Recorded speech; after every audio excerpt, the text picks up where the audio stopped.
Pahala itu kalau dibuka pasti, berebut itu pasti. Tapi agama ini kaitannya dengan iman. Iman itu hal-halnya gaib, ditutup oleh Allah. Surga tidak nampak, neraka kan juga tidak nampak. Pahala itu nggak dilihatkan di dunia. Kalau pahala itu ditampakkan di dunia, nggak ada ujiannya. Tapi Nabi, itulah tujuannya beliau dikirim ke dunia, memberitahu pahala azan begini, pahala shaf pertama begini, pahala ke masjid ini besarnya. Nabi memberitahu, tapi kan hanya iman yang bisa mendorong kita.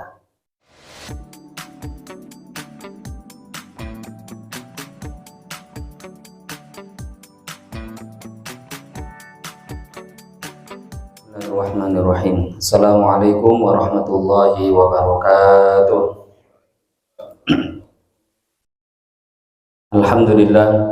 Alhamdulillahil fattahil alim alladzi khalaqal insana fi ahsani taqwim. Wa asyhadu an la ilaha illallahul wahidul hakim. Wa asyhadu anna sayyidana wa maulana Muhammadan abduhu wa rasuluhur raufur rahim. Allahumma shalli wa sallim ala sayyidina Muhammadinil karim al-munzali alaihi wa innaka la'ala khuluqin azim wa ala alihi wa ashabihi alladhina ataw rabbahum biqalbin salim, amma ba'd. Faqad qala Allah subhanahu wa ta'ala fi kitabihil karim ba'da a'udzu billahi minasy syaithanir rajim. Ya ayyuhalladzina amanu idza nudiya lis-shalati min yaumil jumu'ah fas'au ila dzikrillahi wa dharul bay'. Dzalikum khairul lakum in kuntum ta'lamun. Faqala Nabi sallallahu alaihi wasallam, "May yuridillahu bihi khairan yufaqihu fid din wa innama ana qasim wallahu yu'ti." Wa qala aidan, "Law ya'lamun nas ma fil nida'i was safil awwal thumma lam yajidu illa ayastahimu alaihi lastahamu." Atau kama qala Rasulullah sallallahu alaihi wasallam. Alhamdulillah. Hadirin bapak-bapak, ibu-ibu jemaah salat subuh yang dimuliakan Allah Subhanahu wa taala. Pertama dan terutama sekali mari kita bersyukur pada Allah Subhanahu wa taala dengan mengucapkan alhamdulillahirabbil alamin. Bersalawat kita pada Rasulullah sallallahu alaihi wasallam dengan mengucapkan Allahumma shalli ala sayyidina Muhammad wa ala ali sayyidina Muhammad. Yang saya hormati Bapak Ketua Pengurus Masjid yang hadir pada pagi hari ini, yang saya hormati para alim ulama, tokoh masyarakat cerdik pandai yang juga hadir dalam majelis yang mulia ini, yang saya hormati bapak-bapak, ibu-ibu hadirin wal hadirat, jamaah Masjid Nurul Fajar yang tidak bisa disebutkan namanya satu persatu, yang insya Allah kita yang hadir pada pagi hari ini semoga semua mendapatkan rahmat daripada Allah Subhanahu wa taala. Amin ya rabbal alamin. Bapak ibu jemaah salat subuh yang mulia, syukur kita pada pagi hari ini Allah Subhanahu wa ta'ala masih membangunkan kita. Allah masih membangkitkan kita dari kematian kita yang sementara. Maka diantara doa yang diajarkan adalah alhamdulillah alladzi ahyana ba'dama amatana wa ilaihin nusyur. Bersyukur kita kepada Allah, segala puji bagi Allah alladzi ahyana, yang telah menghidupkan kita ba'dama amatana, selepas mematikan kita, wa ilaihin nusyur, dan hanya kepada Allah kita dikembalikan. Hadirin Bapak Ibu, hari ini kita masih dibangunkan oleh Allah dari kematian kita yang sementara. Maknanya kita masih diberi kesempatan oleh Allah untuk memperbanyak amal ibadah kita, untuk memperbanyak amal ketaatan kepada Allah Subhanahu wa ta'ala. Maka mari kita syukur lagi dan lagi, kita manfaatkan umur yang tersisa, yang kita tidak tahu berapa lama lagi yang Allah beri kesempatan, mungkin 2, 3, 4, 5 tahun, mungkin juga masih tersisa beberapa bulan, bahkan mungkin beberapa minggu, bahkan mungkin beberapa hari, bahkan mungkin beberapa jam, bahkan kita nggak tahu mungkin beberapa menit, bahkan mungkin beberapa detik lagi. Mari kita niatkan menggunakan sisa-sisa umur untuk taat kepada Allah Subhanahu wa ta'ala dan niat untuk meninggalkan semua kemaksiatan pada Allah Subhanahu wa ta'ala. Hadirin Bapak Ibu yang dimuliakan Allah Subhanahu wa ta'ala, Pada kesempatan pagi hari ini kita akan duduk, jangan lupa niat i'tikaf di masjid. Niatkan dalam hati nawaitul i'tikaf di hadzal masjid sunnatan lillahi ta'ala. Niatkan dalam hati duduk di masjid i'tikaf hanya semata-mata karena Allah lillahi ta'ala. Kita akan duduk sambil meluangkan waktu membaca, membahas beberapa pembahasan daripada kitab Al-Adhkar An-Nawawiyah, kitab yang ditulis oleh Al-Imam An-Nawawi yang berkaitan dengan amalan kehidupan sehari-hari dari mulai kita bangun tidur sampai tidur kembali. Kita ingin belajar menyesuaikan kehidupan ini sesuai dengan contoh yang dibuat oleh yang mulia Baginda Muhammad Sallallahu Alaihi Wasallam. Pada kesempatan pagi hari ini pembahasan kita adalah masuk dalam pembahasan Babu Fadilatil Adzan, halaman 59. Babu Fadilatil Adzan, bab tentang keutamaan azan. Di beberapa waktu yang lalu Bapak Ibu kita sudah membahas tentang beberapa adab yang berkaitan dengan masjid. Di antaranya masjid itu memperbanyak amal ibadah, dan ada beberapa larangan adab-adab, di antaranya masjid bukan tempat seseorang bernyanyi, dan itu pun sudah kita bahas. Setelah sampai di masjid, kalau kita masuk dalam pembahasan fikih, dalam pembahasan fikih ada namanya pembahagian sunnah-sunnah sholat. Jadi di dalam sholat itu ada beberapa sunnah. Sunnah yang berkaitan dengan sholat itu banyak, sangat banyak. Paling tidak garis besarnya Bapak Ibu, sunnah-sunnah yang berkaitan dengan sholat itu akan terbagi menjadi 3 pembahagian. Yang pertama sunnah sebelum sholat. Kemudian yang kedua sunnah-sunnah yang berada di dalam sholat. Yang ketiga ada sunnah-sunnah yang dikerjakan selepas sholat. Kita membahas pertama tentu sunnah-sunnah as-sunan allati qabla sholat. Apa saja itu sunnah-sunnah yang dianjurkan sebelum kita mengerjakan sholat? Nah itu diantaranya adalah pembahasan yang kita bahas sekarang. Sunnah-sunnah diantaranya yang dianjurkan dibuat sebelum mengerjakan sholat, yaitu diantaranya azan dan iqomah. Ini pembahasan pada pagi hari ini. Tapi kitab ini mungkin tidak sedetail pembahasan fikih, karena kita membahas tentang al-adhkar, kaitan-kaitan amalan dengan doanya, tapi menyentuh pembahasan fikih, tapi tidak sedetail pembahasan fikih. Bismillahirrahmanirrahim. Qala al-musannif rahimahullahu ta'ala nafa'anallahu bihi wa bi ulumihi fid dharain. Wa bi sanadinal muttasil ilal Imam An-Nawawi qala babu fadilatil adzan, bab tentang keutamaan azan.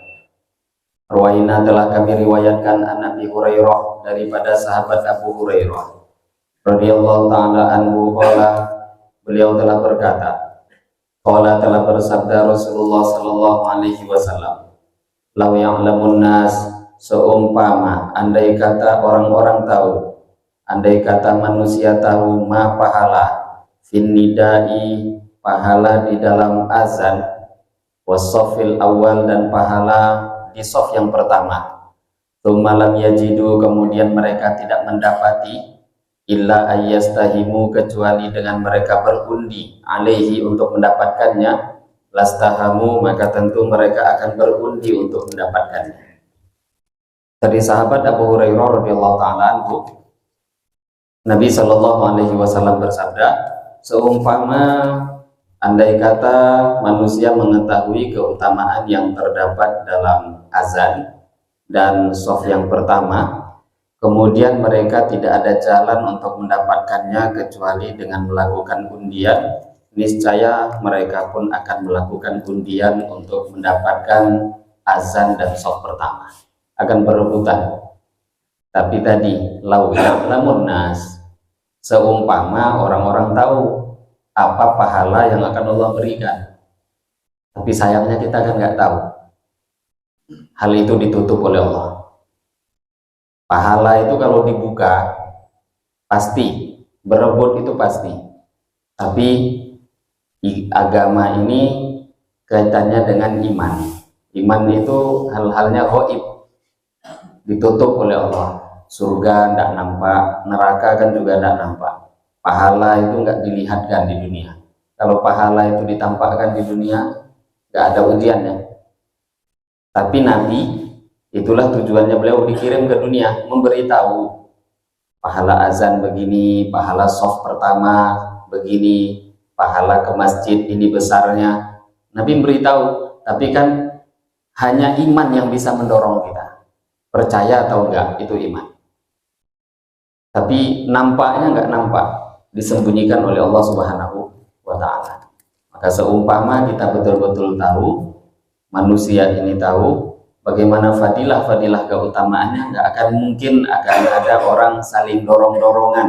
Nah, kamu ajalah shaf pertama, nah, silakan maju-maju Pak. Enggak akan pernah terjadi itu. Kenapa itu terjadi? Karena enggak tahu. Begitu juga azan, nggak akan kita biarkan orang lain untuk azan, kita yang akan azan. Karena begitu besarnya fadilah, keagungan, kemuliaan yang Allah berikan kepada para muadzin. Pertama Bapak Ibu, azan itu apa artinya? Azan itu artinya al-i'lam. Azan itu artinya adalah pemberitahuan. Pemberitahuan daripada masuknya waktu sholat. Azan itu pemberitahuan dengan menggunakan beberapa lafaz-lafaz yang khusus, dan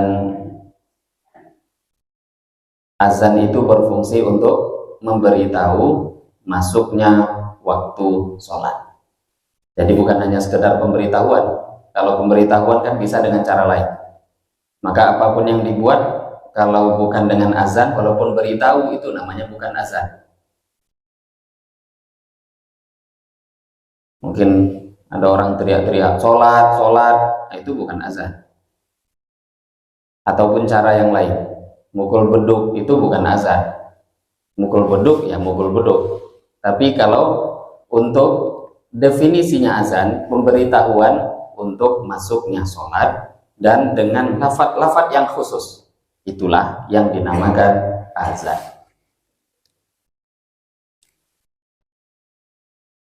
Kemudian hadirin Bapak Ibu yang dimuliakan Allah Subhanahu wa Ta'ala, azan itu sejarahnya panjang.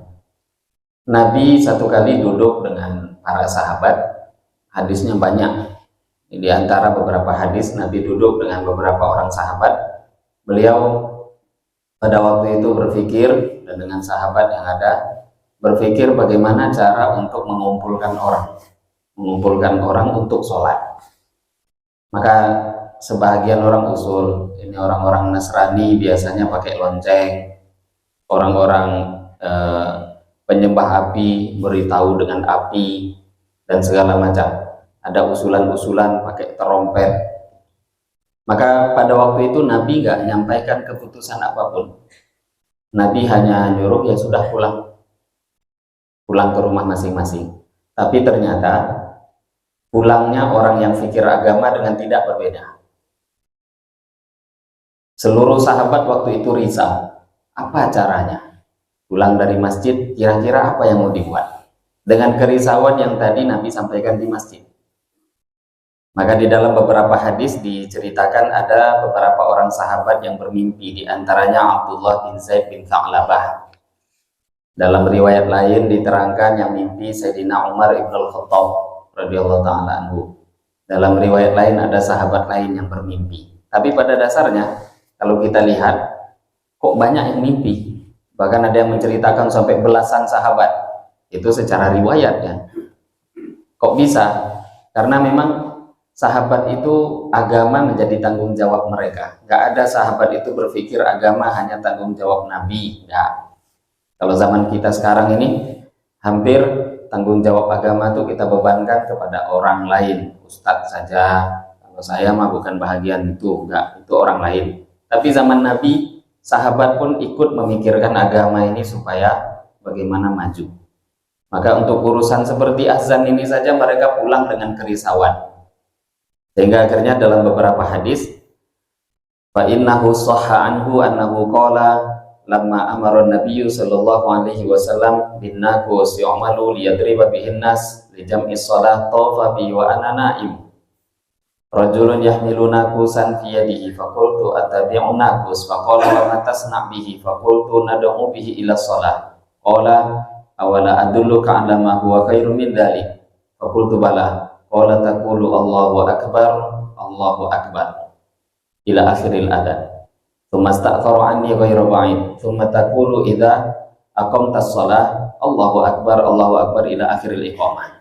Falamma asbahtu ataitu nabiyya sallallahu alaihi wasallam fa akhbartuhu bima ra'aitu faqala innaha ru'ya haqq insyaallah qum ma'a Bilal fa alqi alaihi ma ra'aita falyu'adzin bihi fa innahu anda sautan minka fa qumtu ma'a Bilal fa ja'altu ulqihi alaihi fa yu'adzinu bihi fasami adzalika Umar bin Al-Khattab radhiyallahu anhu wa huwa fi baitihi fa kharaja yajurru ridaahu yaqulu walladzi ba'atsaka bil haqqi ya Rasulullah laqad ra'aitu fima yara na'im walau qultu inni lam akun na'iman la sadaqtu ra'aitu syakhsan alaihi thawban akhdaran fastaqbala al-qiblah faqala Allahu akbar ila akhiril hadis.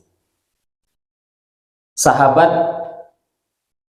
yang bernama Abdullah bin Zaid bin Tha'labah, beliau pada waktu itu bercerita bahwa Nabi pernah memberitahu apa sebaiknya kita pakai lonceng untuk memberitahu orang supaya waktu sholat masuk. Maka baru musyawarah tadi, belum diputuskan.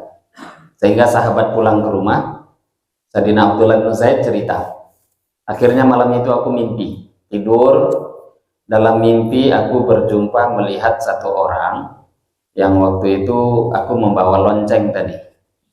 Maka orang tadi nanya, bawa lonceng mau kemana? Maka aku pun mengatakan, untuk memberitahu orang-orang waktu sholat, ini fungsinya.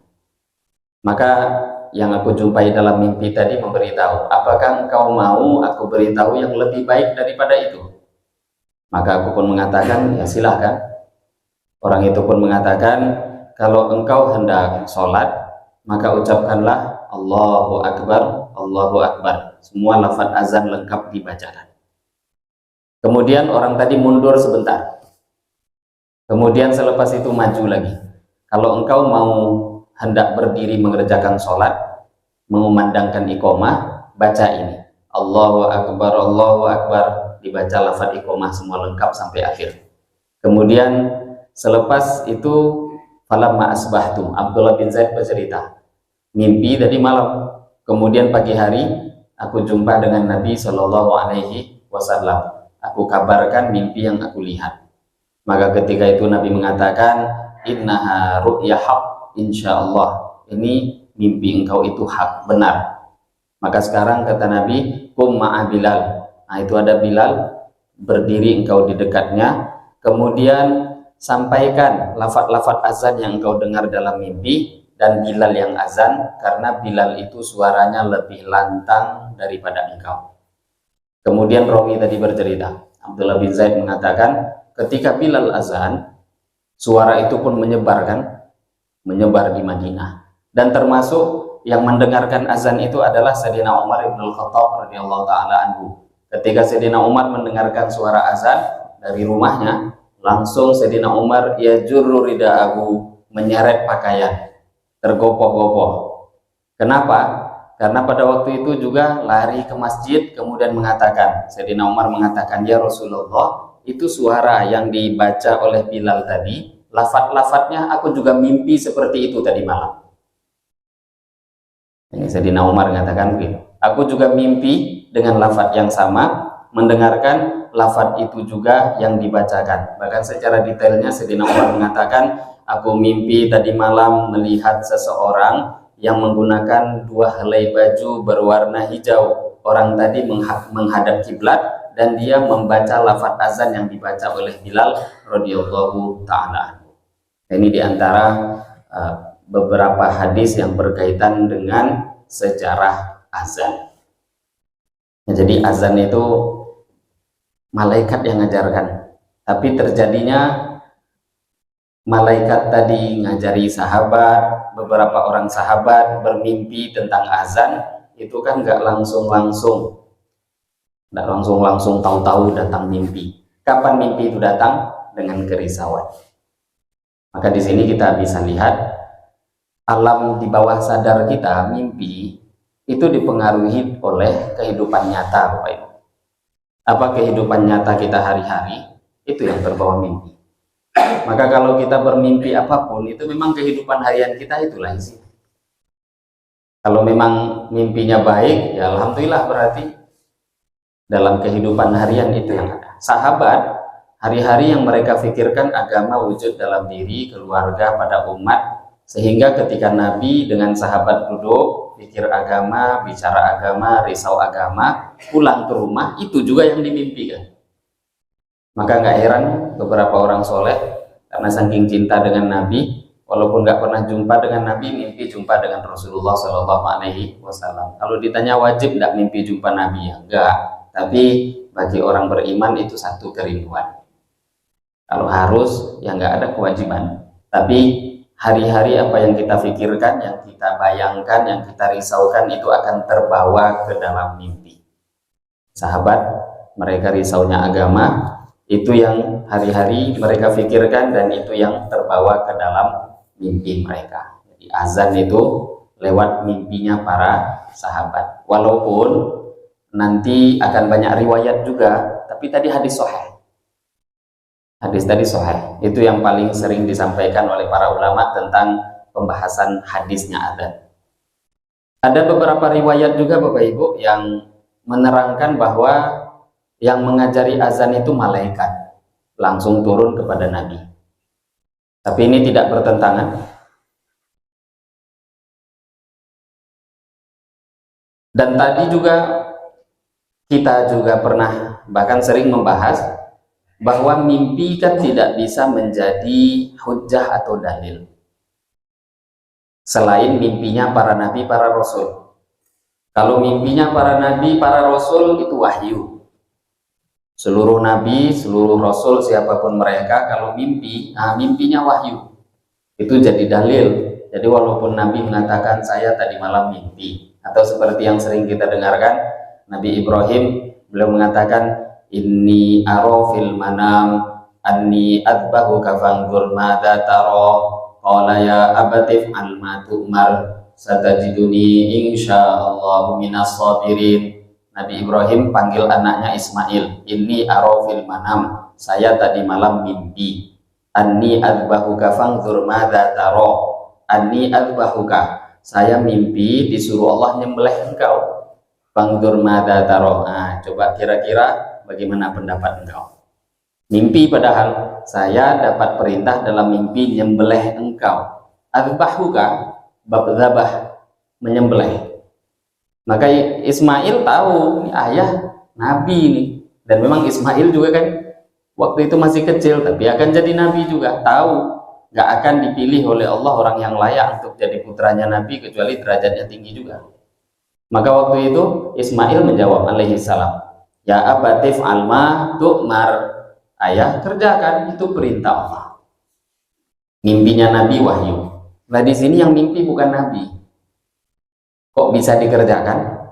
Nah di sini bukan hanya murni mimpi daripada sahabat, tapi selepas mimpi dibenarkan oleh Rasulullah, dibenarkan oleh Nabi. Bahkan dalam hadis tadi, innaha la ru'ya haq, itu mimpi betul itu kata Nabi. Maka sekarang datangi Bilal, kemudian berdiri di sampingnya, ajarkan lafaz azan. Jadi bukan murni dari mimpinya sahabat, dibenarkan oleh Nabi Shallallahu Alaihi Wasallam.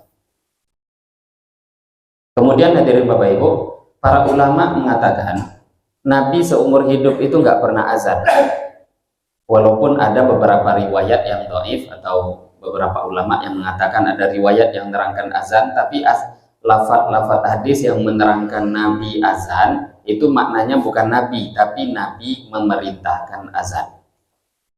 Nah azan memang diambil oleh sahabat-sahabat terkemuka, diantaranya Bilal bin Rabah, kemudian Abdullah bin Umi Maktub, Nabi sendiri itu nggak azan. Dalam hadis yang kita dengar tadi, itu fadilah yang luar biasa. Lau ya'lamun nas ma fin nida'i was-saffil awwal tsumma lam yajidu illa ayyastahimu alaihi lastahamu, rawahul Bukhari wa Muslim. Seumpama manusia mengetahui keutamaan yang ada di dalam azan dan shaf awal, maka mereka kalau tidak ada jalan untuk mendapatkannya kecuali berundi, pasti mereka akan buat undian. Jadi azan begitu besar pahala. Kemudian yang kedua, shaf awal.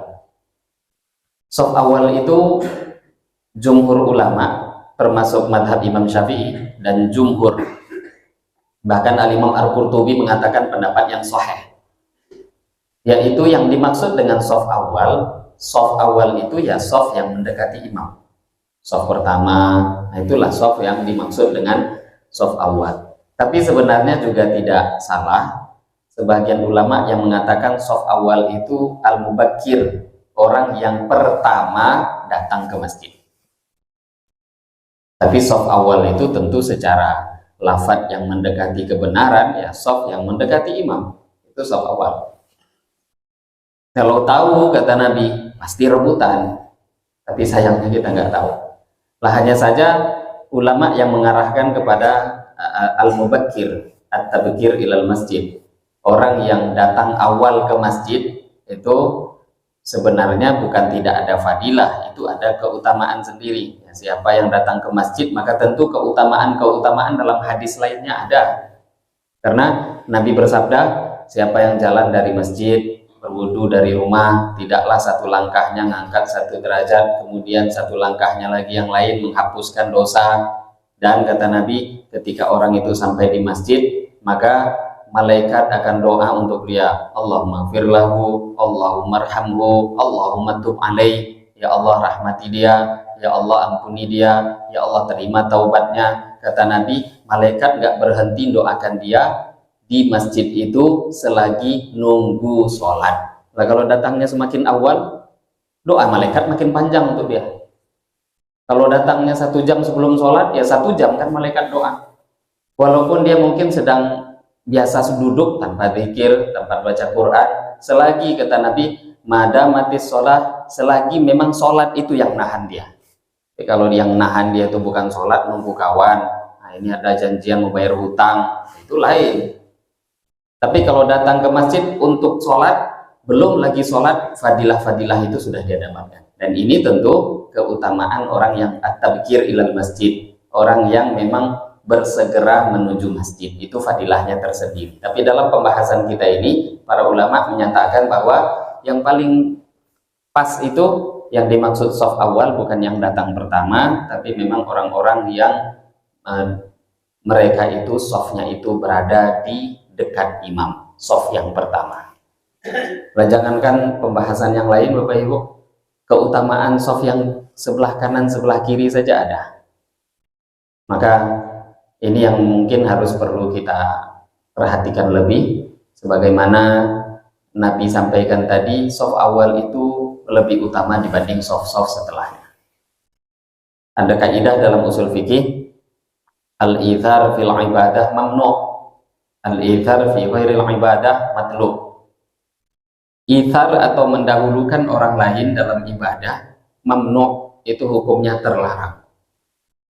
Jadi kalau kita sedang berada di shaf, sedang iqomah, kemudian mau ngisi shaf pertama, mau ngisi shaf kedua, itu nggak usah dahulukan orang, jangan. Kalau kita mempersilahkan orang untuk ngisi shaf pertama, makruh, nggak ada sunnahnya itu.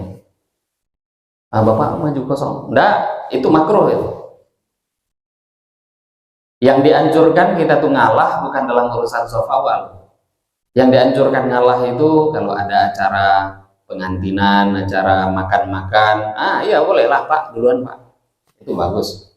Al-ithar fi ghairil ibadah matlub, mendahulukan orang lain dalam urusan selain ibadah itu dianjurkan. Makan, minum, urusan-urusan dunia, dahulukan orang lain. Tapi kalau urusan ibadah enggak, kita dianjurkan terdepan, shaf awal isi. Ya kalau kita ini masih mendahulukan orang dalam hal itu menunjukkan memang minimnya pengetahuan kita tentang agama. Maka harusnya cukup hadis ini tadi menjadi pendorong kita untuk mengisi soft yang terdepan. Wa an Abi Hurairah diriwayatkan daripada sahabat Abu Hurairah radhiyallahu taala anhu, anna Rasulullah sallallahu alaihi wasallam, sesungguhnya Rasulullah sallallahu alaihi wasallam qala, beliau telah bersabda, idza nudiya, ketika sudah dikumandangkan lis salati, telah dikumandangkan azan lis salati untuk salat, adbara syaitan, maka setan akan mundur, lari, walahu, dan bagi setan durotun, ada kentut, mundur, lari, terkentut-kentut, hatta la yasma'a ta'dzin, hatta la yasma'a, sehingga setan tadi tidak mendengar at-ta'dzina, suara azan. Rawahu, telah meriwayatkan hadis Al-Bukhari, Imam Bukhari, wa Muslimun, dan Imam Muslim rahimahullahu ta'ala. Ketika azan itu dikumandangkan, setan lari mundur ke belakang dan dia pun terkentut-kentut, sehingga setan pun pergi tadi, mundur tadi, sampai dia tidak lagi mendengar suara azan. Kalau dalam riwayat lain ada rawi sahabat yang menerangkan kalau azan itu di Madinah, pergi setan itu lari sampai 30 mil, puluhan kilo kaburnya. Jadi menunjukkan suara azan itu memang jauh Bapak Ibu, jauh. Suara azan itu jauh. Kalau kita membahas tentang pembahasan bab tayamum, nanti dalam bab tayamum itu kan ada istilah, diperintahkan bagi kita kalau tidak jumpa air, kapan boleh tayamum, usaha dulu, usaha mencari, namanya haddul ghauth, batasan orang yang berteriak minta tolong. Jadi kalau ada orang berteriak tolong, itu kira-kira berapa jauh itu berteriaknya? Itu dalam fikih dikatakan jaraknya itu 300 dhiro. 1 dhiro setengah meter. 1 dhiro ini setengah meter. Jadi kalau 300 dhiro maknanya 150 meter. Jadi orang tuh kalau teriak itu suaranya itu akan sampai sejauh 150 meter. Azan kan dengan mengangkat suara seperti itu. Nah, tapi ada orang yang suaranya jauh, itu suara teriakan yang tadi minta tolong nggak pakai speaker, nggak pakai mic. Kalau pakai mic, pakai speaker, entah berapa jauh. Maka setan pun nggak suka dengan mendengarkan azan. Jadi kalau ada azan ini pun, azan itu apa? Tadi pemberitahuan. Tapi azan, sebagaimana kalau kita selesai mendengarkan azan, maka dalam doa kita selepas azan disunahkan membaca doa, Allahumma Rabba hadhihi da'wati tammah. Ya Allah, Tuhan dakwah yang sempurna. Jadi dakwah itu isinya adalah kalimat dakwah. Dakwah yang sempurna itulah azan. Kalau kita lihat lafaz-lafaznya, dakwah, kenapa azan dikatakan dakwah yang sempurna? Dakwah itu artinya kan mengajak. Maka di dalam Al-Quran Allah sampaikan, waman ahsanu qawlam mimman da'a ilallah. Tidak ada orang yang lebih baik perkataannya melebihi orang yang mengajak manusia pada Allah. Dakwah itu namanya definisinya mengajak orang. Tapi kan dakwah itu sekarang macam-macam. Ada ngajak pada partai, ngajak pada golongan, ngajak pada kelompok, ngajak kepada suku, ngajak pada masjidnya, ngajak pada perkumpulannya. Itu kalau dibahasakan dakwah, iya. Tapi dakwah itu yang hakikat, yang terbaik, yang sebenarnya dakwah yang dicintai Allah, dakwah ngajak manusia ilallah. Itulah dakwah. Lah, isinya azan itu, azan kan nggak pakai bendera. Ayo kelompok saya datang ke sini, enggak. Siapapun Islam kamu datang masjid. Selagi kalimat syahadatnya sama, datang ke masjid. Makanya itu dikatakan sebagai dakwah yang sempurna. Tapi kalau dakwah-dakwah lain kan pada kelompok. Kalaupun sudah lingkupnya agama, dibatasi lagi. Ini yang berorganisasinya sama. Maka dakwah itu yang paling sempurna. Yang paling sempurna dakwah adalah azan. Lafaz-lafaznya semua mengajak orang itu kepada yang disepakati, yaitu taat pada Allah, taat pada Rasulullah Shallallahu Alaihi Wasallam. Nah, lafaz dakwah itu ditakuti setan, sehingga saking takutnya tadi, setan itu kalau sudah mendengarkan azan tuh lari, terbirit-birit sampai tergentul-gentul. Dan memang kita tahu orang itu kalau sudah ketakutan itu memang bawaannya kentut aja. Kalau zaman sekarang mungkin tidak terlalu terasa, tapi terasa juga. Yang lebih terasa zaman dulu, zaman presiden, zaman orde baru itu kalau sudah dipanggil polisi bawaannya masuk angin aja, kentut-kentut. Kalau sudah dipanggil polisi zaman itu, wah luar biasa ketakutannya. Maling kalau kedapatan ketakutan. Nah, maling yang paling maling itu ya setan. Mencuri iman orang, mencuri agama seseorang, itulah maling yang paling berbahaya, setan. Lah maling macam setan dengarkan azan ya ketakutan. Kekuatan azan itu begitu besar. Kemudian hadirin Bapak Ibu yang mulia, setan itu pun lari. Dalam beberapa hadis diterangkan larinya itu sampai nggak mendengarkan azan. Tidak mendengarkan tentu ada beberapa makna ya, memang sampai suaranya itu tidak terdengar sedangkan azan masih berkumandang, atau sampai azan selesai. Sehingga dalam hadis itu ada yang lebih detail, lebih terperinci menerangkan, sehingga kalau muadzin telah selesai azan maka setan akan kembali setelah selesai azan, iqomah selesai, maka setan kembali datang lagi. Orang yang sholat tadi diganggu, kemudian ketika diganggu, uzkur kada, uzkur kada, uzkur kada. Dalam hadis setan diterangkan dia akan mengingatkan orang sholat itu macam-macam. Kunci motor kamu tertinggal, kunci rumahnya belum lagi, itu di dapur masih masak, segala macam diingatkan oleh setan. Bahkan kata Nabi, akhirnya dia pun fa innahu la yadri kam shalah. Akhirnya dia nggak tahu ini rakaat berapa. Jadi hadis detail lah, hanya saja sayangnya orang mendengarkan hadis itu dia sholat untuk mencari barang hilang, bukan untuk ingat Allah akhirnya. Memang untuk mengingat barang hilang itu di mana paling mudah tuh sholat. Kalau sudah sholat, itu yang kita nggak pikirkan itu diingatkan setan, karena setan 24 jam Bapak Ibu nggak berpisah dengan kita. Kita di rumah, dia ada dimanapun, datang selalu, sehingga kehidupan kita itu diperhatikan, diawasi oleh setan, sehingga dia pun bisa ngasih tahu, tadi kamu buat ini belum selesai, itu tertinggal, ini belum terkunci, segala macam yang tidak ingat, yang tidak perlu pun akan dia sebutkan. Akhirnya bukan sholat yang dikerjakan, tapi malah di dalam sholat perasaannya sholat, tapi bayangannya kemana-mana. Kemudian ada hadis setelahnya tentang juga fadilah adzan. An Abi Muawiyah radhiyallahu anhu qala sami'tu Rasulullah sallallahu alaihi wasallam. Diriwayatkan daripada Abu Muawiyah radhiyallahu taala anhu. Qala, beliau mengatakan, sami'tu, aku telah mendengar Rasulullah sallallahu alaihi wasallam bersabda, al muadzinuna, para muazzin, atwalun nas a'naqon, adalah orang yang paling panjang lehernya, yaumal qiyamati, pada hari kiamat. Muazzin adalah orang yang paling panjang lehernya pada hari kiamat. Maknanya panjang leher itu apa yang dimaksud? Para ulama berbeda pendapat. Di dalam kitab terjemahan ini nggak ada hadisnya. Ya nggak ada. Dilangkahi di dalam terjemahan. Nabi bersabda, para muadzin adalah orang yang paling panjang lehernya nanti pada hari kiamat. Para ulama berbeda pendapat. Sebahagian ulama mengatakan hadis ini maknanya memang zohirnya begitu.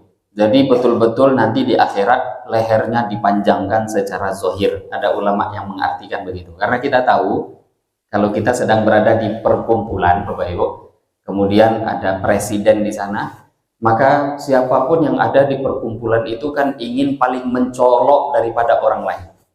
Bahkan kalau bisa nginjit-nginjit ya.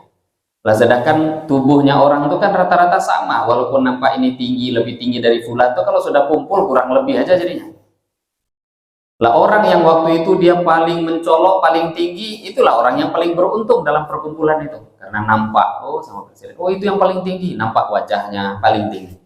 Jadi memang muadzin itu nanti termasuk menjadi orang yang paling mulia di akhiratnya Allah Subhanahu wa Ta'ala. Tapi banyak makna yang diartikan oleh para ulama. Ada yang memaknakan hadis ini secara zahir, ada juga yang memaknai secara bukan zahirnya. Contoh, muadzin itu lehernya panjang, maknanya yang paling banyak dapat rahmatnya Allah. Di antaranya lagi para ulama mengartikan maknanya leher paling panjang itu orang yang dekat dengan Allah. Di antaranya lagi ada hadis yang menerangkan bahwa nanti pada hari kiamat manusia itu semua tenggelam, hampir tenggelam dengan keringat mereka. Maka para muadzin itu di antara orang-orang yang selamat, yang tidak akan tenggelam dikarenakan mereka kurang amal. Muadzin itu enggak, yang paling banyak beruntung nanti muadzin. Jadi yang penting muadzin itu yang paling beruntung di akhirat, mereka lah orangnya.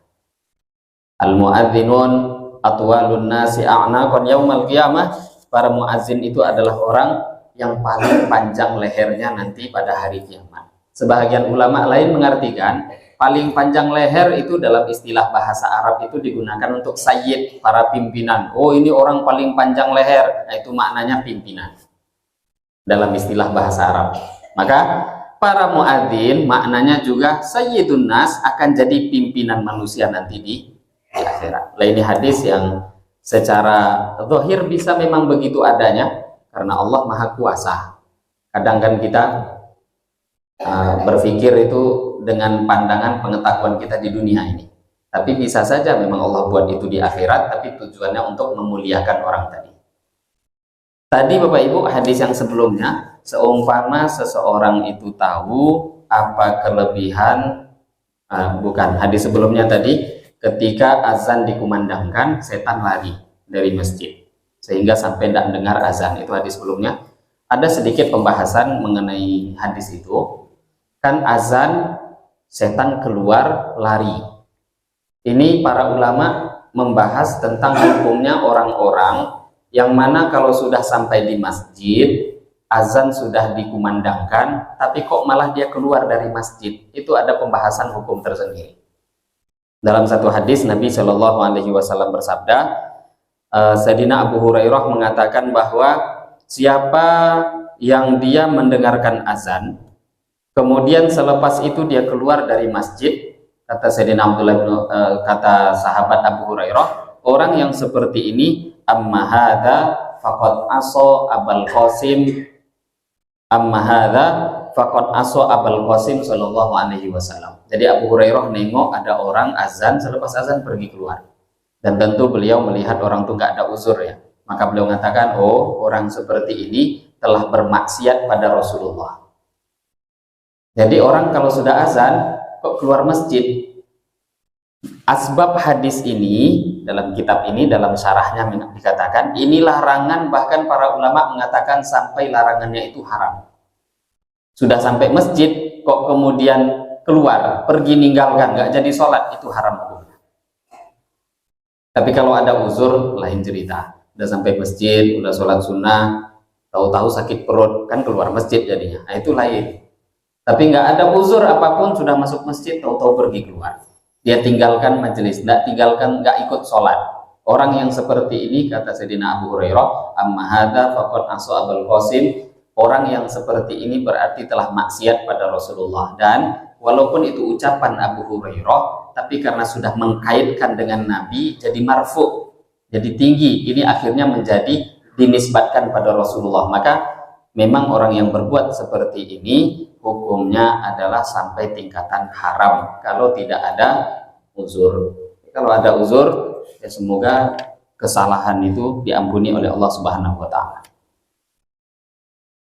Hadis yang setelahnya yaitu juga masih berkaitan dengan adzan. Wa an Abi Sa'idin al-Khudri, diriwayatkan daripada sahabat Abu Sa'id al-Khudri radhiyallahu taala anhu, qala, sahabat Abu Sa'id al-Khudri mengatakan, sami'tu, aku telah mendengar Rasulullah sallallahu alaihi wasallam yaqulu, beliau bersabda, la yasma'u mada sautil muadzin, tidaklah mendengar mada sautil muadzin, sepanjang suaranya muadzin, jinnun, satu jin pun, wala ingsun, dan juga tidak manusia, wala syai'un, dan tidaklah sesuatu apapun, illa syahida, kecuali benda-benda jin, manusia, benda tadi akan bersaksi lahu untuk dia yaumal kiamati, pada hari kiamat.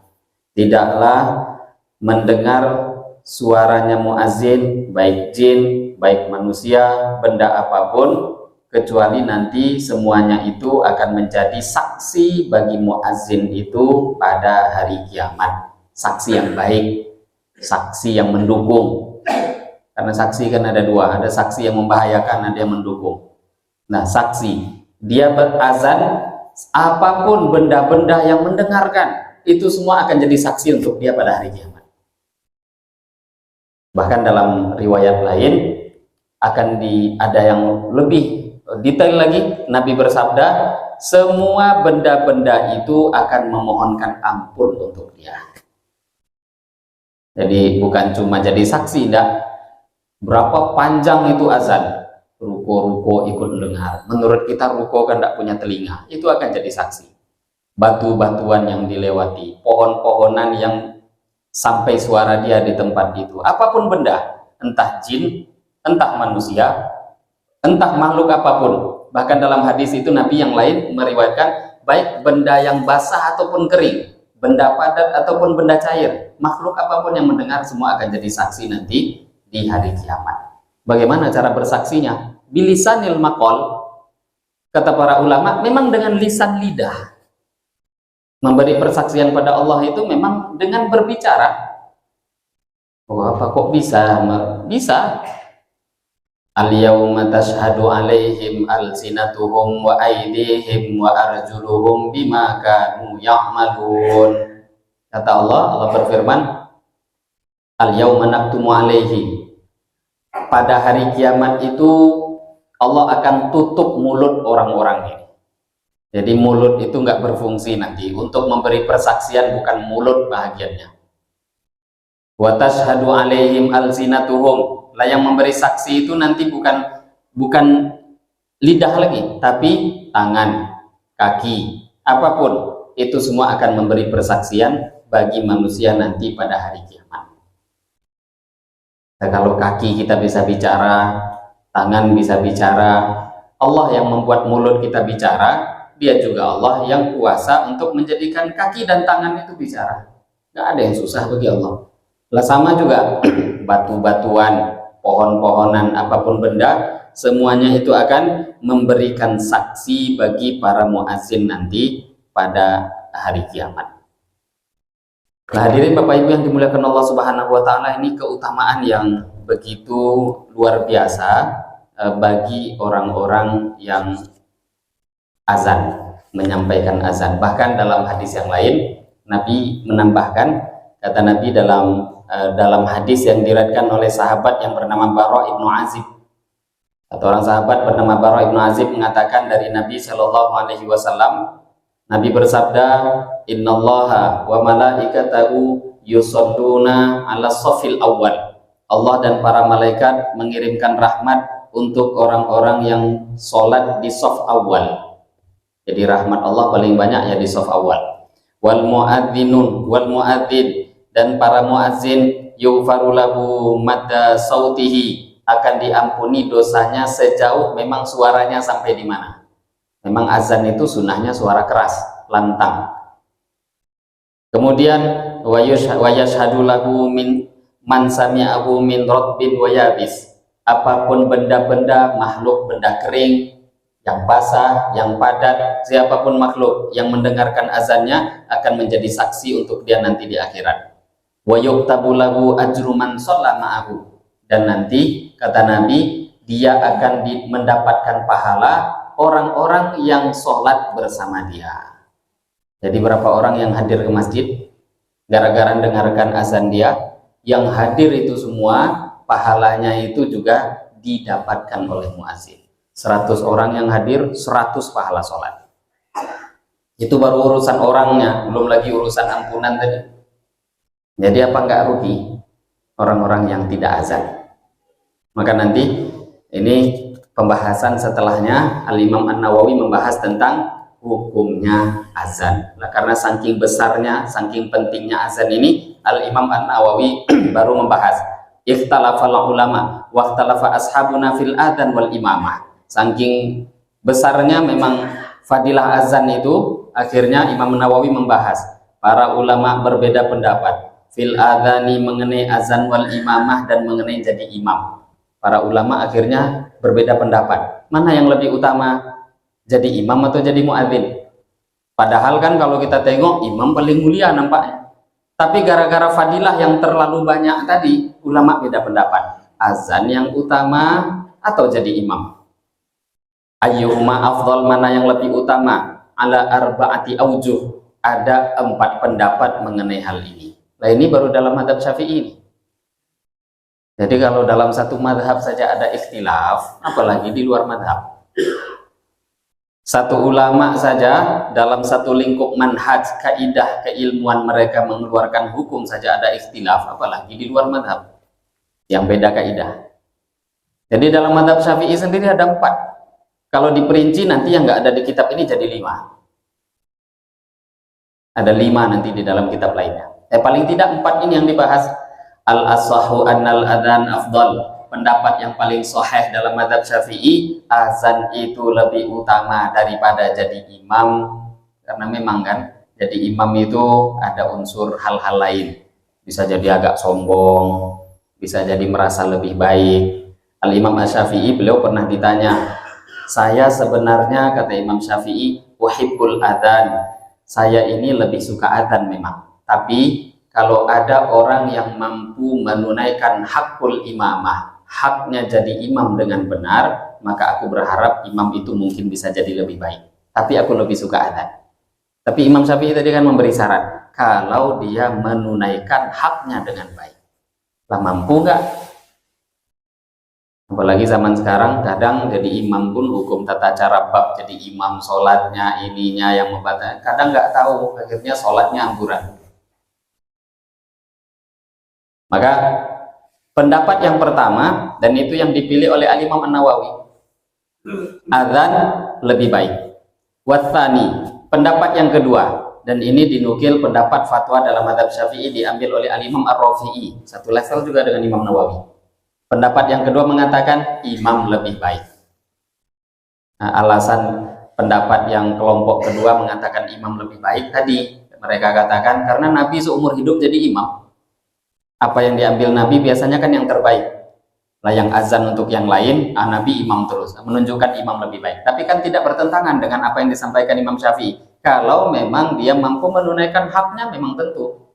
Maka dikarenakan itulah Nabi selalu jadi imam. Para khulafaur rasyidin selalu jadi imam. Bahkan Sayyidina Umar Ibn Khattab, beliau pernah mengatakan, saya ini karena terlalu sibuk dengan urusan umat-umat Islam, makanya saya jadi imam. Kalau nggak terlalu sibuk, saya akan azan, kata beliau. Jadi sebenarnya azan dengan iqomah itu satu hal yang luar biasa, yang penting Bapak Ibu, entah muazzinnya entah imam, dua-duanya mulia. Saking mulianya bingung ulama mana yang lebih mulia. Memang itu ada kelebihan masing-masing. Siapapun sebenarnya yang mampu menunaikan haknya imam, ya tentu imam lebih baik. Kalau enggak, ya muazzin. Tapi secara umum, Al-Imam Asy-Syafi'i dalam mazhab Syafi'i ini memilih bahwa muadzin secara umum itu lebih baik, lebih utama dibandingkan jadi imam. Tapi nanti ada keadaan khusus. Ada memang secara khusus kondisi-kondisi tentu jadi imam lebih baik daripada menjadi muadzin. Dan muadzin itu ada beberapa hadis Nabi mengatakan, Allahumma arsyidil a'immah waghfir lil muadzinin. Ya Allah, beri petunjuk pada para imam dan ampuni para muazzin. Jadi para imam itu dapat doa petunjuk, muazzin dapat doa ampunan. Kok bisa imam dapat doa petunjuk? Karena tadi beratnya tanggung jawab jadi imam, itu doanya. Nah, kok muazzin dapat doanya diampuni? Ya memang muazzin ini juga berat tanggung jawab. Tanggung jawabnya menjaga waktu-waktu sholat. Kadang belum waktu udah azan ya. Coba bayangkan, menurut kita itu kan hal biasa. Coba bulan puasa Bapak Ibu. Apa nggak gawat itu kalau dia azan sebelum waktu? Anggaplah buka puasanya. Masih 5 menit azan dia, kan berbuka orang semua. Apa nggak berdosa dia? Kalau dia nggak sengaja, semoga Allah ampuni. Makanya tadi, waghfir lil mu'adzinin. Semoga Allah ampuni dosa para muadzin. Tapi pahalanya juga luar biasa. Ini babnya tadi bukan cuma dosa ya. Pahalanya kan kita dengar tadi. Maka muadzin itu yang menjaga waktu. Yang menjaga waktu. Nah, kalau dia ada kekeliruan, keteledoran tadi, itu yang membahayakan. Belum lagi waktu sholat, bisa-bisa orang sholat di luar waktu. Atau tadi berkaitan juga dengan puasa, akhirnya bisa mengerjakan terjadi hal-hal yang membatalkan puasa. Nah, ini nanti pembahasan-pembahasan tentang hukum-hukum yang ada di dalam azan akan kita bahas insya Allah di pertemuan yang akan datang. Karena akan ada hukum azan itu apa hukumnya, itu ada pembahasan nanti insya Allah di pertemuan yang akan datang. Nah, ini saja mungkin Bapak Ibu yang bisa kita bahas. Beberapa hadis kita dengar tentang keutamaan azan dan beberapa pembahasan yang dibahas oleh para ulama, yang dibahas oleh Al-Imam An-Nawawi dalam kitab Al-Adhkar. Tadi hukum azan iqomah mana yang lebih utama, ya para ulama tadi belum detail saya sampaikan, ada 4 pendapat ya. Ada yang mengatakan azan lebih utama, ini pendapat yang paling dipilih. Yang kedua imam lebih utama. Pendapat yang ketiga huma sawa, sama, nggak ada yang lebih. Azan dengan iqomah satu kedudukan. Pendapat yang kelima, yang keempat, in alima min nafsihil qiyam bi hukukil imamah. Kalau memang dia bisa menunaikan haknya imam, ya imam lebih baik. Tapi kalau tidak mampu, muadzin lebih baik. Jadi ditengok kondisi masing-masing.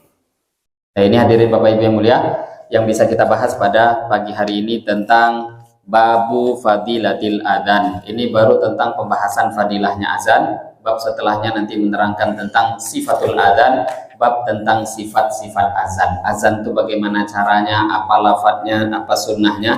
Itu insya Allah akan kita bahas dalam pertemuan setelahnya. Mungkin sebelum kita tutup, ada pertanyaan mungkin dari bapak-bapak atau ibu-ibu, diskusi tanya jawab, dipersilahkan. Nah, silahkan Pak.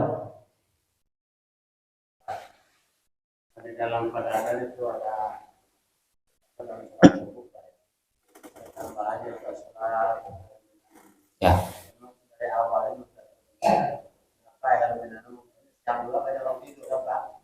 Yang dulu sampai dulu sholat dari awal sudah ada.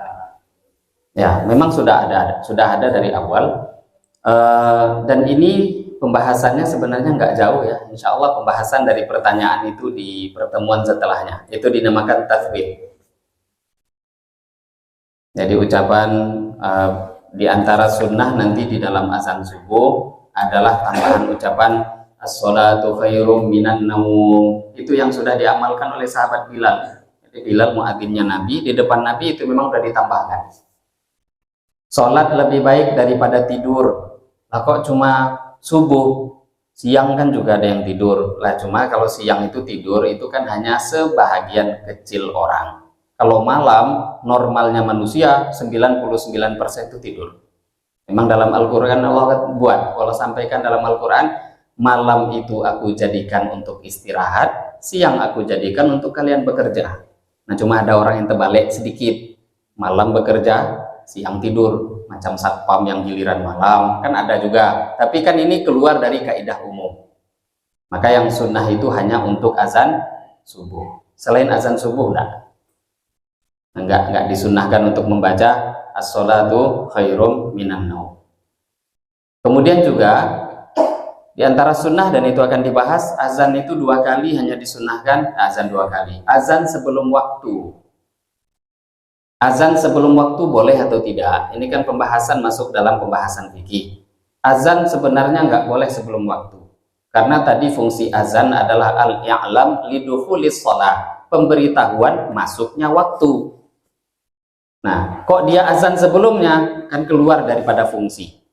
Maka subuh boleh, karena subuh tadi ya, tidur orang. Kalau dengar azan macam kita lagi. Sudahlah azannya itu jam misalkan jam 4 lewat 36 sekarang. Hanya jarak 10-15 menit iqomah. Kan nggak semua orang siap. Kalau dia tidak bangun sebelum subuh, itu ya dipastikan nggak akan sholat berjamaah. Maka perlu azan 2 kali. Dan adat ini mungkin di tempat kita, bukan adat. Sunnah ini di tempat kita tuh bukan hilang, hampir jarang yang mengamalkan. Sebenarnya masjid kita buat itu bagus, sangat bagus. Azan pertama, azan kedua itu bahkan di zaman Nabi itu untuk membuat shift, menghidupkan masjid.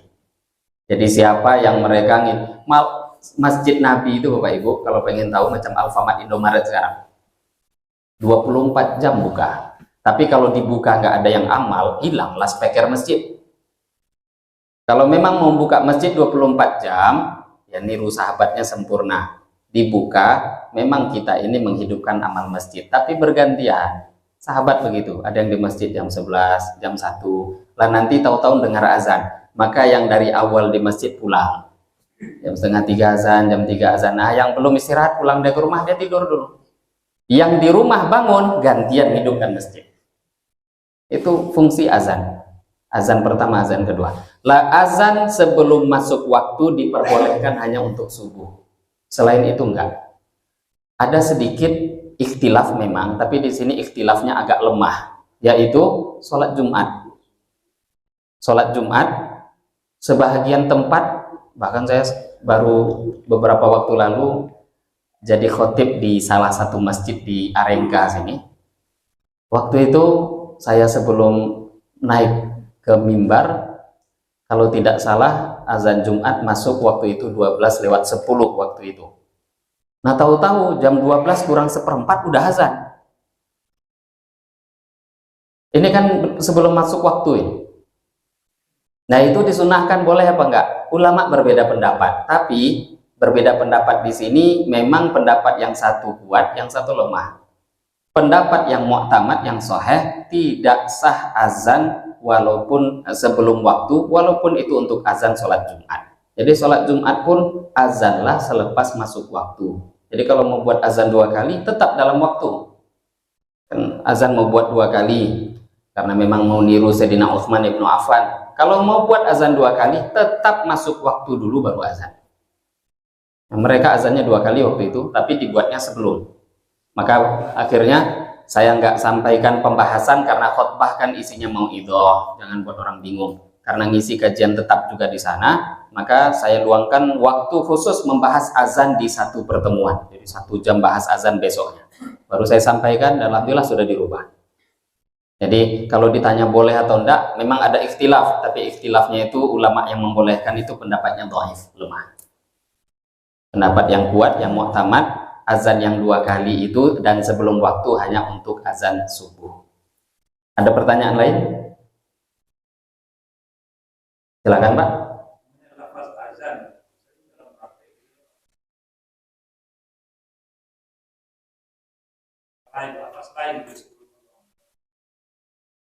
Seperti apa contohnya? Oh ya. Nah, kalau itu bukan termasuk lafadz azan ya, mau dia baca sholawat, mau apa, itu enggak termasuk lafadz azan, itu bukan azan. Tapi nanti insya Allah pertanyaan itu akan kita bahas detail di pertemuan yang akan datang. Ya, termasuk baca bismillah boleh nggak? Ya boleh. Tapi bukan azan itu. Seperti saya mau baca Quran, baca bismillah. Ya sebelum apapun kebaikan dianjurkan bismillah. Tapi nanti ini ada beberapa kaitan kan, terkadang tentang pembahasan bismillah, sholawat sebelum azan. Tapi yang dinamakan azan itu betul, ya lafadz dimulai dari Allahu Akbar. Dan nanti akan ada lagi yang hampir hilang pengamalan itu, walaupun ini ikhtilaf ya, tapi hampir kita nggak jumpai, ada namanya tarjih di dalam azan. Jadi sebelum membaca 2 kalimat syahadat itu dilirihkan dulu. Nah, ini ada pembahasannya agak detail nanti di insya Allah pertemuan yang akan datang. Bukannya nggak membahas, tapi waktu kita tidak cukup untuk membahas itu. Insya Allah di pertemuan akan datang, pertanyaan tadi akan saya jawab insya Allah. Kalau lupa diingatkan. Ada pertanyaan lain cukup? Saya kira cukup, ini dulu mungkin yang kita bahas pada pagi hari ini tentang fadilah azan. Kita tadi baru bahas fadilah azan Bapak Ibu ya. Kalau azan itu sendiri belum kita bahas. Nah ini nanti pertanyaan-pertanyaan tadi memang akan ada pembahasannya di depan nanti. Ini saja mungkin yang bisa kita bahas pada pagi hari ini. Mari kita tutup dengan doa kifaratul majelis. Subhanakallahumma wa bihamdika asyhadu an la ilaha illa anta astaghfiruka wa atubu ilaik. Wabillahi taufiq wal hidayah. Wassalamualaikum warahmatullahi wabarakatuh.